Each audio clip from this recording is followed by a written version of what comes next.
Les invito a buscar en sus Biblias, en el libro de los Salmos. Vamos a mirar juntos el libro de los Salmos, el capítulo 1, y vamos a considerar el interesante libro que Dios nos ha dejado.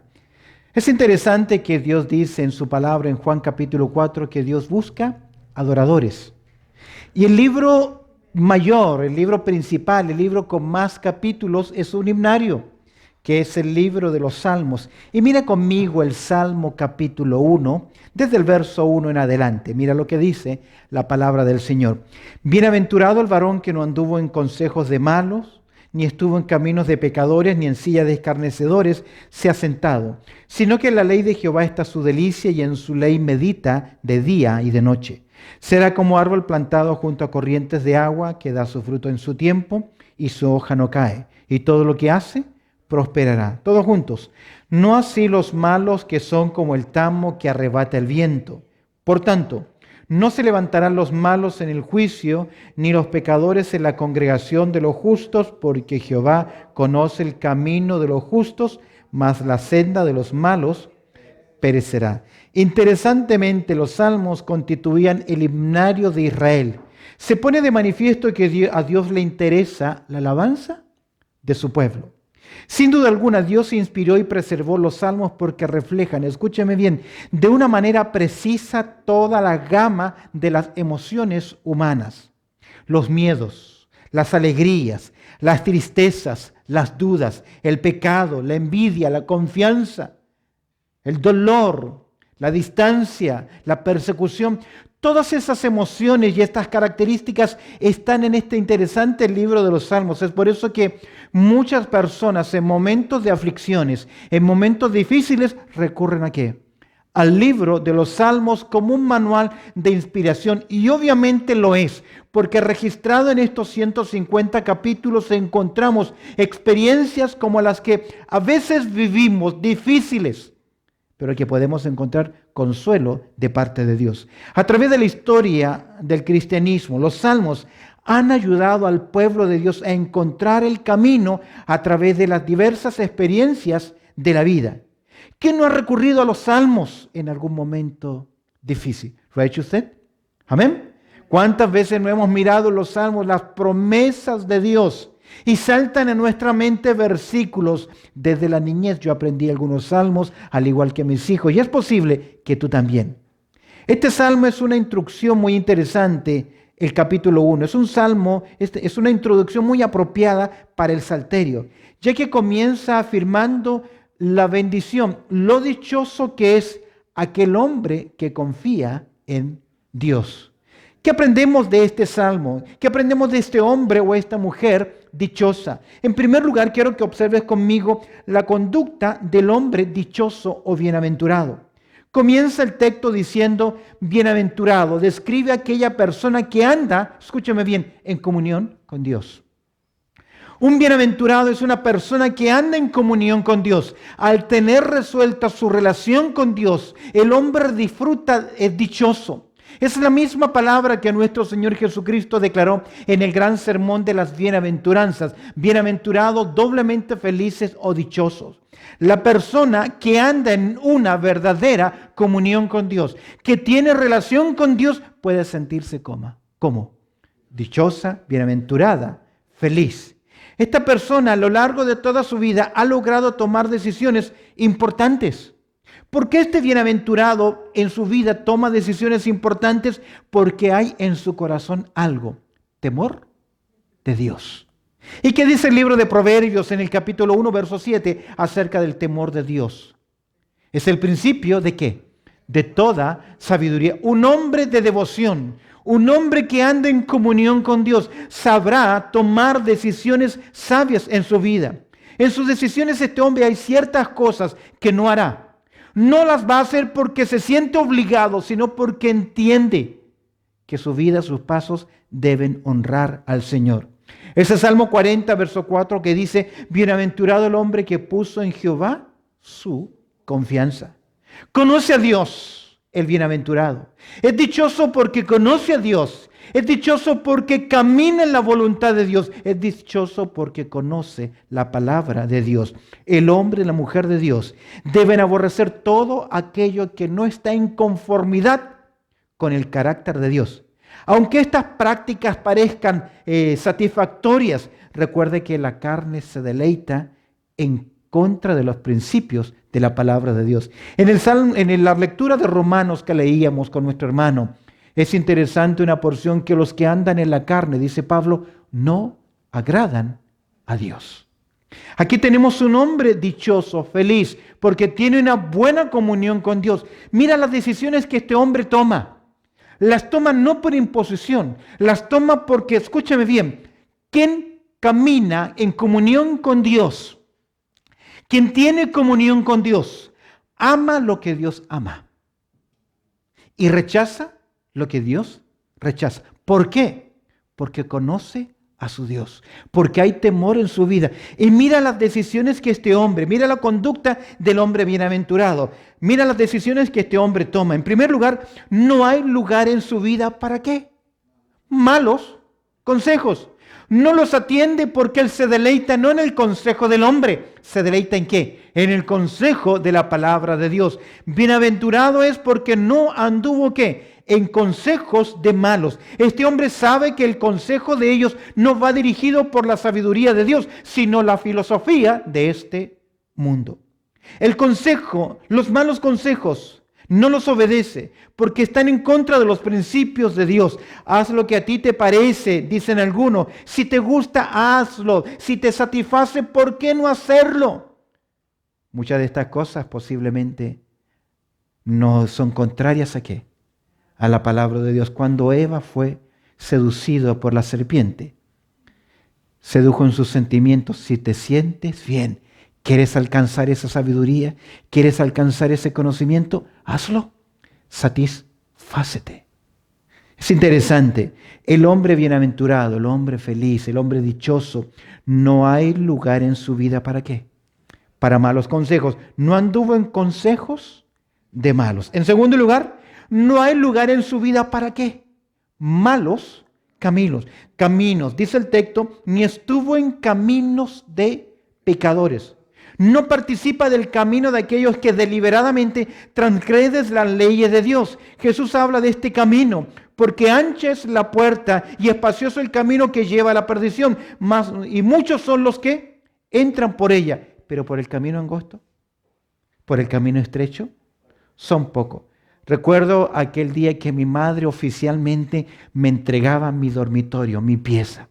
Ya estaba entrando a la adolescencia y me hicieron con sus recursos una pieza al final de la casa. Terminaba la casa y después de la casa estaba mi pieza. No lograron hacerla dentro de la casa porque no había espacio. Con mucho esfuerzo me prepararon esa casa y recuerdo que lo primero que mi madre me dijo, esta pieza es para usted. Yo estaba entrando en mi adolescencia y al entrar había colgado un cuadro que decía los dos caminos. Y me lo puso ahí para decirme, hijo, usted comienza a crecer, usted comenzará a tomar sus decisiones. Ojalá que siga el camino angosto. No hay lugar para el hombre bienaventurado, no hay lugar en su vida para malos ¿qué? Caminos. Permanece de forma correcta en el camino de Dios. No es fácil, porque estrecho es el camino. Y la entrada a esta puerta también es ¿qué? Es estrecha, es porque no podemos entrar con todo nuestro mundo, con toda nuestra soberbia, con toda nuestra arrogancia. No entramos en ese lugar. Será por eso que el Señor Jesucristo dijo, es más fácil que entre un camello por el ojo de la aguja que un rico en el reino de los cielos. En otra oportunidad daremos la explicación. ¿Qué pasa del bienaventurado? No hay lugar en su vida para malos consejos. No hay lugar en su vida para malos caminos. En tercer lugar, no hay lugar en su vida para malas costumbres. Ni en sillas de escarnecedores se ha sentado. ¿Quién comienza a andar en camino y en consejo de pecadores? Prontamente estará aquí, junto a ellos en el banco de los escarnecedores. El sentarse tiene la idea de tomar su forma. practicar lo mismo. ¿Recuerdas que el apóstol Pablo en Romanos capítulo 12 nos dice en verso 2, no os conforméis a este siglo? No tomes la forma. Queridos, Pablo lo dice, no erréis, 1 Corintios 15:33, no erréis. Las malas conversaciones corrompen las buenas costumbres. Ahora estamos hablando de un escarnecedor. Comenzó hablando primero, dice el texto, que no anduvo en consejos de malos, luego ni en caminos de pecadores. De malos van a pecadores y de pecadores a escarnecedores. ¿Logras ver la progresión? El escarnecedor es una persona que se burla de lo bueno, de lo moral, de lo que agrada a Dios, de lo que es correcto. Tiene un espíritu anticristo. Nada bueno va a salir de él, ningún buen consejo va a salir de él en terreno de moralidad, porque es un burlador, es un escarnecedor, es un hombre que se deleita en lo malo, se complace con los que practican el mal, dice el apóstol Pablo en Romanos capítulo 1, verso 32. Y no solo eso, sino que también se complacen con los que practican el mal. No solamente ellos lo hacen. ¿Cuántos jóvenes, cuántas muchachas han tomado malas decisiones por estar en malos lugares, con malas personas y obedeciendo malos consejos? Es por eso que Pablo dice, no erréis. Las malas conversaciones que hacen corrompen las buenas costumbres. Hemos hablado en primer lugar de la conducta del hombre bienaventurado. Mira las decisiones que este hombre toma. No hay lugar en su vida para malos consejos. No hay lugar en su vida para malos caminos. No hay lugar en su vida para malas costumbres. Miremos ahora en segundo lugar lo que aprendemos del hombre bienaventurado. Esta preciosa introducción al Salterio. Veamos ahora en segundo lugar las características del hombre bienaventurado. Salmo capítulo 1, versos 2 y 3. Va evidenciando por medio de sus cambios, de su carácter, que es un hombre bienaventurado, que es dichoso, que es feliz. Recuerda que conoce a Dios. Y aquí vamos a ver que no solamente conoce a Dios, sino que también conoce la palabra de Dios. ¿Cuáles son las características del hombre bienaventurado? En primer lugar, es un hombre gozoso. ¿Por qué es gozoso? Sino que en la ley de Jehová, dice el texto, está su delicia. En la ley de Jehová, el gozo, la satisfacción, el placer de su vida es conocer cada día más profundamente la palabra de Dios. Usted no me ve, lo he dicho otras veces, cuando yo estoy en mi oficina estudiando. Y si yo descubro algo en la palabra de Dios que me emociona, yo salto de mi silla y comienzo a aplaudir y a saltar y decir, ¡wow, Señor! Nunca antes lo había visto. Me da un gozo, una alegría. ¿Sabes cuál fue? ¿Sabes, mejor dicho, cuál ha sido siempre mi oración cuando descubro algo en la palabra de Dios? Le digo, Señor, así como me impacta mi vida cuando la he conocido, cuando me has hablado, te pido que me ayudes a transmitirla de igual forma. Que cuando mis hermanos escuchen esta misma verdad, puedan sentir ese gozo, esa alegría. He aprendido algo más. Qué gozo es cuando podemos decir, hey, Dios hoy ha hablado a mi vida. Amén. Qué gozo más grande. Sino que la ley de Jehová tiene que ver con el consejo de Dios. Es mi responsabilidad, la responsabilidad de los líderes, enseñar, como dice Hechos 20:27, todo el consejo de Dios. Y escúcheme bien, el consejo de Dios no solamente Dios nos dice todo lo que es bueno. Escuchamos predicadores decir que mi trabajo como predicador es animar a los animados y desanimar a los animados. Porque a veces creemos que andamos bien y también tenemos que ser enseñados y exhortados. La vida cristiana no es una vida de reglamentos y prohibiciones, sino que es un estilo de vida feliz, con sinceridad, con agradecimiento. Características de un hombre bienaventurado. En primer lugar, es un hombre gozoso. En segundo lugar, es un hombre de reflexión. Y en su ley, hablando de la ley de Dios, ¿qué hace? Medita de día y de noche. Parece ser un término interesante que refleja suspiros. Los comentaristas dicen que es una expresión onomatopéyica que por su sonido significa algo.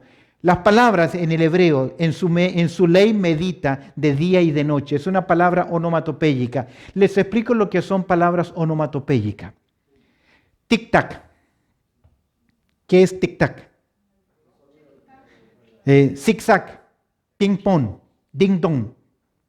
Son palabras que en sí no significan nada, pero onomatopéyicamente por su sonido equivalen ¿a qué? A un concepto o una idea. La idea acá, y en su ley medita de día y de noche, es que cuando lee la palabra de Dios, produce un suspiro profundo. Suspiramos cuando llegamos a una conclusión o tenemos una idea profunda, o un muchacho, una muchacha está enamorada y recuerda al enamorado y hace un suspiro que es profundo, que llena toda su mente. Eso es lo que dice el escritor acá. Un hombre de reflexión, sino que en su ley medita. La tiene profundamente en su mente, en su corazón. No te olvides que Dios le dijo a Josué, nunca se apartará de tu boca este libro de la ley, sino que de día y de noche meditarás en él. La meditación debe ser una práctica que los creyentes deben tener frente a la palabra de Dios para que podamos sacar el máximo provecho de ella. Es decir, ser alimentados y nutridos por ella. Dice el Salmo 119, verso 15, lo siguiente: en tus mandamientos meditaré, consideraré tus caminos. ¿Cómo meditamos en la palabra de Dios? ¿De qué hablamos el domingo? Ya nos cuesta recordar. ¿Ah? Sí, pero específicamente ¿qué hablamos? Entonces, un buen ejercicio es llegar el domingo a la noche o semana siguiente, revisar el bosquejo del boletín y comenzar ¿a qué? A repasar, porque reflexionar tiene que ver con poder asimilar la verdad. Sino que en su ley medita y agrega algo interesante, de día y de noche. El que ama a Dios va a tomar tiempo para conocer su voluntad, revelada en su palabra, la cual es vital para nuestra salud espiritual. Dice el Salmo 119, me gusta, verso 148, anótelo. Salmo 119, verso 148. El salmista dice, se anticiparon mis ojos a las vigilias de la noche para meditar en tus mandamientos. Es decir, se anticipaba, quería estar temprano, al anochecer, buscar tiempos para estar en la palabra de Dios. Hoy buscamos tiempo para estar frente al televisor, para vernos un buen movie, una buena película, o es noticias, o cualquier otra cosa que a usted le guste. Pero nos cuesta un poquito disciplinarnos para anticipar nuestros ojos para estar frente a la palabra de Dios. No es haciendo aquello que nos agrada hacer, sino agradándonos de aquello que debemos hacer, que de esta forma nosotros crecemos en nuestra vida espiritual. ¿Cuáles son las características de este hombre bienaventurado? Hemos dicho, es un hombre gozoso, sino que la ley de Jehová está su delicia, es un hombre de reflexión y en su ley medita de día y de noche, es un hombre de esperanza y mira cómo se ve reflejada la esperanza. Es un hombre de esperanza porque dice el verso 3, la primera parte, será como árbol plantado junto a corrientes de agua. Qué lindo que se ve un árbol que está cerca de una corriente de agua. En mi país es muy común ver los sauces, siempre sus largas ramas. A mí me encantaba de niñez ir a estos sauces, treparme en un par de ramas de esas, saltar y caer sobre el lago, el río o la orilla, que me encantaba hacerlo. El árbol es una figura común de vida y firmeza. Todos sabemos que una palmera o un sauce al lado de un río o un canal siempre están verdes, llenos de vida, aún en tiempos de sequía. Si el cristiano ahonda sus raíces, escúchame bien, en la palabra de Dios, en la fuente de la vida, también será un ejemplo de frecuencia, firmeza Y vivirá la realidad de esos versículos. Nuestras vidas espirituales se secan cuando no hundimos nuestras vidas en las aguas frescas de la palabra de Dios. Esperanza, firmeza.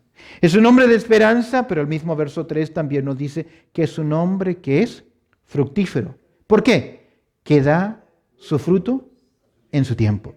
El fruto, escúchame bien, es el resultado natural de estar unido a la fuente de vida. Jesús dijo así: separado de mí, nada podéis hacer. El que permanece en mí y yo en él, dijo Jesús, lleva mucho fruto. Juan capítulo 15, verso 5. Fruto a su tiempo. Pero cuando hay un creyente con esperanza, firme en su vida, con vigor aún en medio de la adversidad, firme que sus raíces están profundas en la palabra de Dios, dará su fruto. Siempre dará su fruto. Y recuerde bien, Jesús dijo: yo os elegí a vosotros para que vayáis y ¿qué? Y llevéis fruto, y vuestro fruto permanezca. ¿Cuál es el fruto que debemos reflejar? El andar en el Espíritu, los frutos del Espíritu. Es un hombre fructífero. ¿Cuál es tu fruto? El fruto de un árbol tiene que ser evidente. Pero mira algo más, no simplemente es un hombre gozoso, de reflexión, de esperanza, fructífero, sino que también es un hombre de permanente testimonio. ¿Y su hoja qué? No cae. Los hombres no pueden ver las raíces del carácter cristiano, pero pueden ver las hojas. Hojas secas de vida secas, hojas verdes de un creyente que tiene vida. ¿Cómo está tu vida? ¿Es de color verde? ¿Es de buen testimonio? ¿O está seco, como invierno? No me refiero a los años, porque el almendro tiene que florecer. Dice la Escritura que el almendro comienza a florecer. Nos volvemos canosos. Pero el asunto es, ¿tengo hojas? ¿Su hoja no cae? ¿Es perenne? Es interesante. Dice 2 Corintios capítulo 3, verso 18, hablando de los creyentes. Por tanto, nosotros todos, mirando a cara descubierta como un espejo la gloria del Señor, somos transformados de gloria en gloria en la misma imagen como por el Espíritu del Señor. Es un hombre de permanente testimonio. Refleja a Cristo. Refleja a Cristo. Finalmente, a la parte final del verso 3, y su hoja no cae, y es un hombre triunfante. Hombre y mujer, obviamente. Y todo lo que hace, prosperará. Prosperará. Qué interesante. Si fundamentamos nuestras vidas en las aguas frescas de la palabra de Dios, formaremos un carácter maduro, con el éxito en la vida. El éxito en nuestra vida no es lograr cosas, no es obtener cosas o ser populares. El éxito en la vida es saber que lo que hoy estoy haciendo es ¿qué cosa? La voluntad de Dios.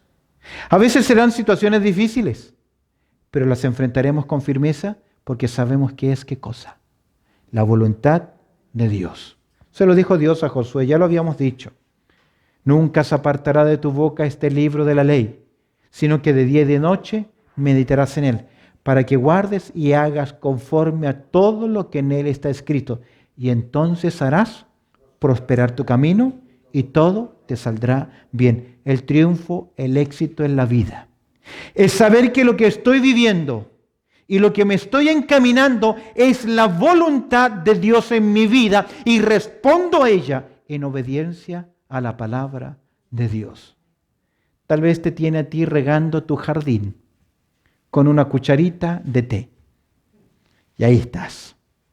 Tal vez debieras tener una buena manguera, una forma más práctica de regar tu jardín, pero Dios te tiene con una cucharita de té. Hazlo.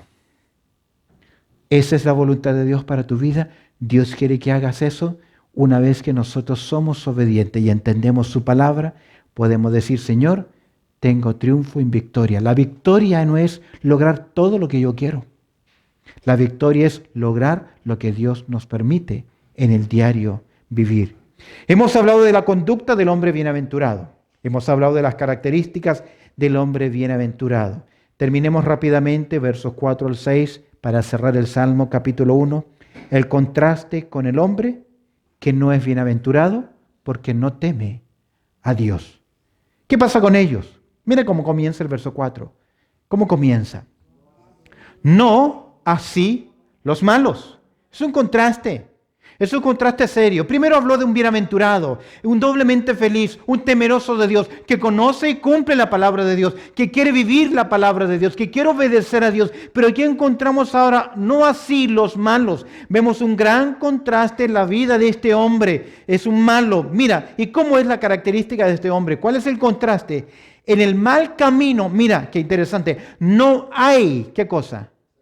Seguridad. El mal camino, en el mal camino hay inseguridad siempre. Hay inseguridad siempre. Mira lo que dice el texto, ¿cómo lo describe? No así los malos que son como el tamo que arrebata el viento. Son como paja llevada por el viento. Carecen de valor, de significado. No tienen firmeza porque no hay raíces, no hay valores profundos en su vida. Primera de Juan capítulo 2, verso 17 dice así. Y el mundo pasa y sus deseos también, como el tamo que arrebata el viento. Pero el que hace la voluntad de Dios, dice Juan, primera de Juan, capítulo 2, verso 17, pero el que hace la voluntad de Dios permanece para siempre. ¿Y qué mayor permanencia en que lo que hoy yo sé de la palabra de Dios jamás será quitado de mi vida? Porque hoy lo conozco y lo sé por toda la eternidad. La persona inconversa es inestable, viene un fuerte viento y le derriban, porque no tiene fundamento. No importa el tipo de construcción que se haga. ¿Recuerdas cuando el Señor habló sobre los 2 cimientos? Las torres que se construyeron, las casas que se construyeron, ambas enfrentaron crisis. La que fue fundamentada sobre la arena y la que fue fundamentada sobre la roca. Porque estar fundamentados sobre la roca, sobre la palabra de Dios, no nos exime de momentos difíciles. No nos exime de crisis, de problemas, de defunciones, de dolores, de desánimos, de desastres. No nos exime de eso, pero tenemos algo en nuestro interior que nos da la firmeza. Mi paso dejo, mi paso doy. Yo no os la doy como el mundo la da. No así los malos, que son como en el mal camino, siempre habrá ¿qué cosa? Inseguridad, que son como el tamo que arrebata el viento. Mira, en el mal camino está la ira de Dios. Verso 5.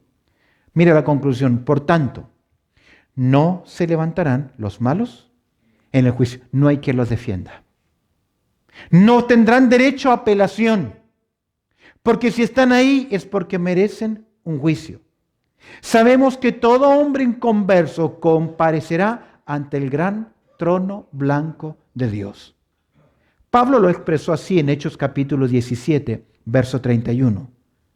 Por cuanto ha establecido un día en el cual juzgará al mundo con justicia por aquel varón, a quien designó dando fe a todos con haberle levantado de los muertos. Es evidente que este salmo está anticipando ese día, porque ese transgresor, ese pecador, ese malo, un día tendrá que dar cuenta ante su Creador. Y no va a haber quien pueda levantarse y decir, tengo algo que objetar delante de Dios. Por tanto, no se levantarán los malos en el juicio, y agrega, ni los pecadores ¿en dónde?